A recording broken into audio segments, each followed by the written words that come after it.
about this morning. You know, process, product, and people drive you towards your dream, or those are the things that you use to drive toward your dream. But there has to be, all of that has to come together for a purpose. Mm-hmm. So you can have the right process, the right product, the right people, but if you don't have the right purpose for your life, you're chasing ambition, you're not chasing dreams, and you're not getting to the real purpose in your life. Kind of goes back to why I do what I do is just as important as what I do. Because if you don't have that purpose behind it, and no executive was coming in saying, "Hey, Kevin, you're spending too much time here. Go home and be with your family." Right. You know, so you had to find that. You had to find that balance, and we've talked about some things in the past, and if I understand correctly, you did live, and you were driven, and you were very, had a desire to succeed, and you wanted to move up in the company and everything. However, some of that was done because you wanted to provide for your family. Right. Remember, we're trying to move as far away from an efficiency apartment without electricity as we can. I mean, that was one of our goals too. We're trying to move away. We didn't want to experience that. That's right. We wanted to move as far away from that as we possibly could. You saw this as your opportunity to keep getting further and further away from that. And what you thought you were doing for your family, you were sacrificing your family to do it. And it was devastating when you come to that realization. Oh yeah. How did you process that? How did you come to that and say, okay, one of my biggest failures is not that I'm not being a good manager. One of my biggest failures is I don't know why I'm doing this. I have no purpose. Yeah.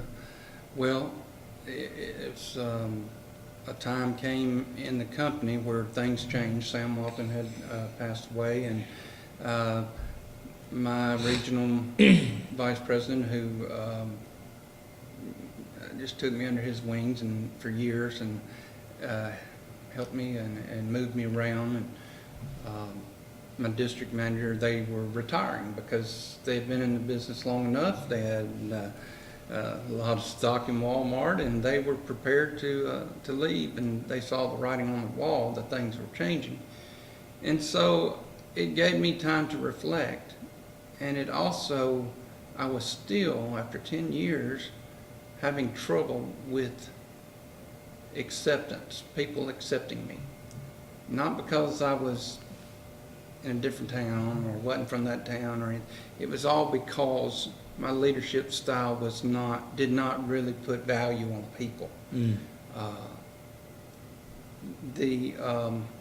So begin to think about it, and I guess the one thing that really kind of turned the tide was my youngest son Jonathan was being born, and here he was. I was having fourth child. I had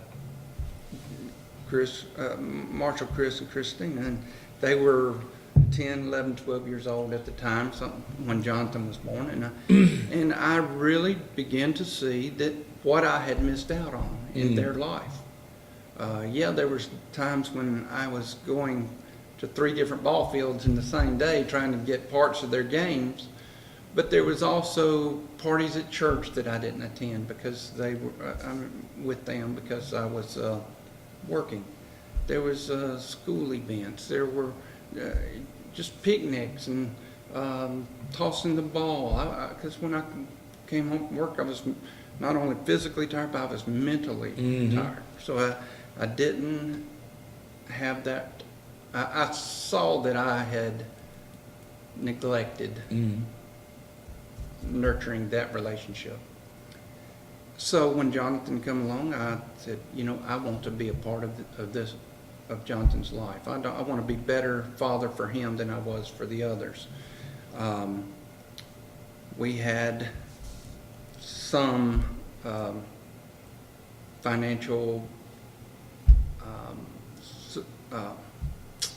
wherewithal because of being with Walmart so long and having stock and profit sharing, stuff like that.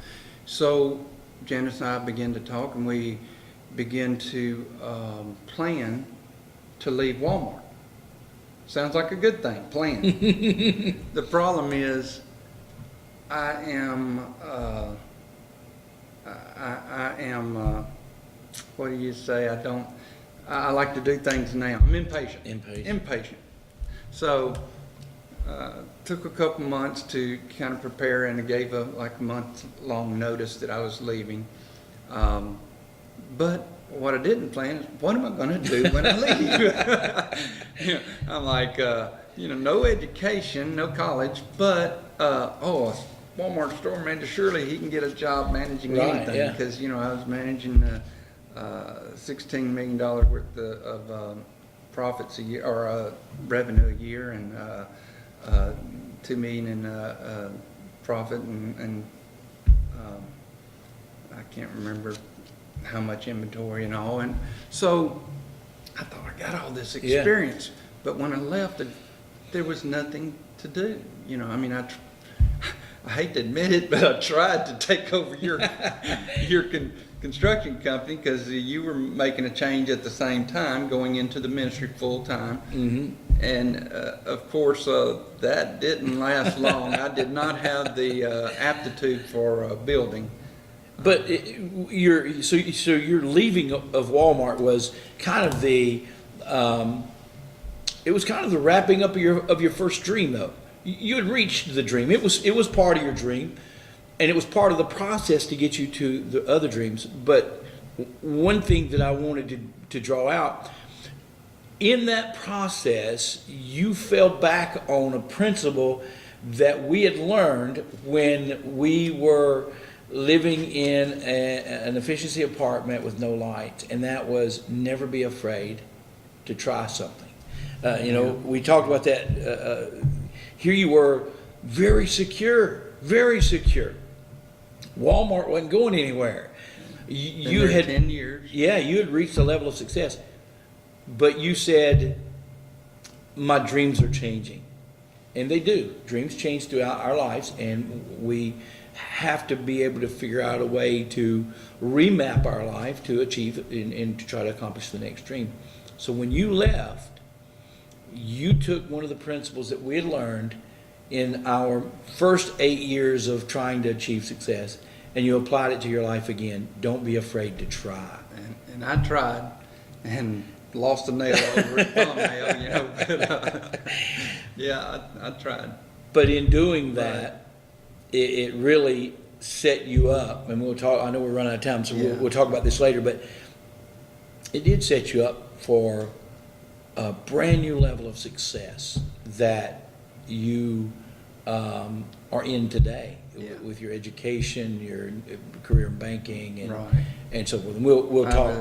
I feel more achievement today than I ever did with Walmart. Right. And I think that was what part of my ambition was needing to feel like I achieved something, because we didn't graduate high school. Right. We were not considered the cream of the crop, I guess, in town or in church. Correct, yeah. So I felt like maybe I needed to... You had to prove something. I had to prove something, yeah. The next stage of your life, and it's interesting you say that, because the first drive you had was to prove something, but then you got to the point to where you're like, I don't have to prove anything anymore. Now I need to be. I just need to be. I need to be the dad. And so, and we'll talk next time about some of the things that happened that brought you to your new dream, and how you learned to be the leader you wanted to be, and how that your relationship with people changed dramatically in the next career move that you made. And those things were learned, that career move, that change, the way you dealt with people, was you learned it through some of your past failures. And so we need to embrace failure. We certainly don't want to practice failure, but we do need to embrace failure. We hope that it brings us to a time of evaluation. It brings us It helps us develop our character, and then it helps us to double down our efforts to correct that failure issue in our life. It could even also help us evaluate, is this the real dream for me? Exactly.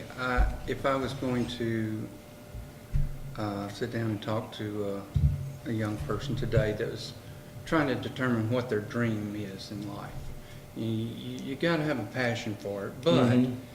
I found out you can have a passion for a lot of different things. Right.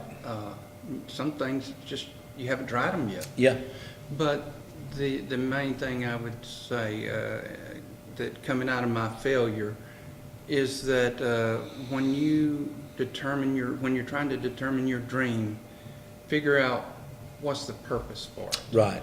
If the purpose of it is just like me, just to achieve something, it's the wrong purpose. Right.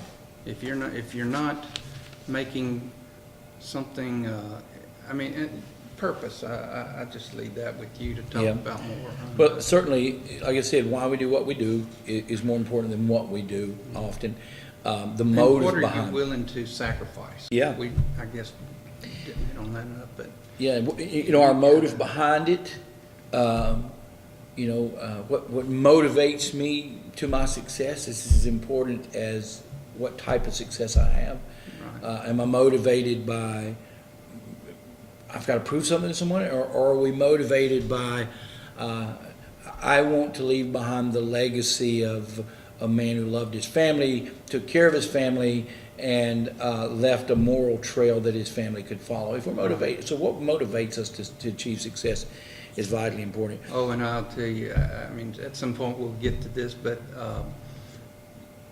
you can change your dreams, you can change your route in life, you can change your personality, you can be a better person than you were in the past, but there are some things that still linger from the amount of time you put into chasing the wrong dream, or maybe not even chasing the wrong dream, but having the wrong purpose. Mm-hmm.